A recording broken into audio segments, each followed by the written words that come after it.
நீங்க உண்மையை நம்புறீங்களா இல்ல இந்த ஊர் சொல்றத அப்படியே நம்பிடுவீங்களா? உங்க மூளைய குழப்ப போற ஒரு உளவியல் உண்மை. ஸ்க்ரோல் பண்ணாம முழுசா பாருங்க. 1951 சாலமன் ஆஷ் அப்படிங்கிற உளவியலாளர் ஒரு புகழ்பெற்ற கூட்டத்தோடு ஒத்துப்போகும் சோதனை செஞ்சாரு. ஒரு அறையில ஒரு உண்மையான பங்கேற்பாளரை உட்கார வைக்கிறாங்க. அவர் கூடவே 7 பேர் இருக்காங்க. ஆனா அந்த 7 பேரும் செட்டப் பண்ணப்பட்ட ஃபேக் பார்ட்டிசிபென்ட்ஸ் அப்படிங்கிறது அந்த பங்கேற்பாளருக்கு தெரியாது. இப்போ ஒரு அட்டையில 3 சிறிய கோடுகள் காட்டப்படுது. இதுல எது நீளமான கோடுன்னு பார்த்த உடனே ஈஸியா சொல்லிவிடலாம். ஆனா அந்த முக்கிய சோதனைகளில் அந்த 7 நடிகர்களும் வேணும்னே தப்பான பதில ரொம்ப நம்பிக்கையா போல்ட்டா சொல்றாங்க.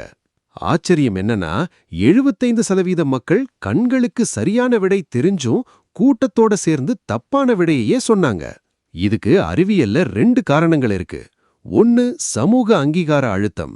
அதாவது கூட்டத்துல நாம மட்டும் தனியா தெரிஞ்சு கிண்டலுக்கு ஆளாக கூடாதுங்கிற பயம். இன்னொன்னு நம்ம கண்ணையே நாம சந்தேகப்படுறது. Informational social influence. எல்லாரும் சொல்றதால ஒருவேளை அவங்க சொல்றதுதான் சரியோன்னு தன் பார்வையையே சந்தேகிப்பது. மனசுக்குள்ள விடை தெரிஞ்சும் கூட்டத்துக்காக வெளியில ஒத்து போறத உளவியல்ல காம்ப்ளையன்ஸ்னு சொல்றாங்க.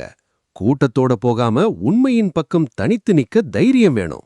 நீங்க அந்த இடத்துல இருந்தா என்ன பண்ணுவீங்க? கமெண்ட்ல சொல்லுங்க. மூளைக்கு வேலை தர்ற நம்ம கதை பாக்ஸ் தமிழ் சேனலை சப்ஸ்கிரைப் பண்ணுங்க. நன்றி.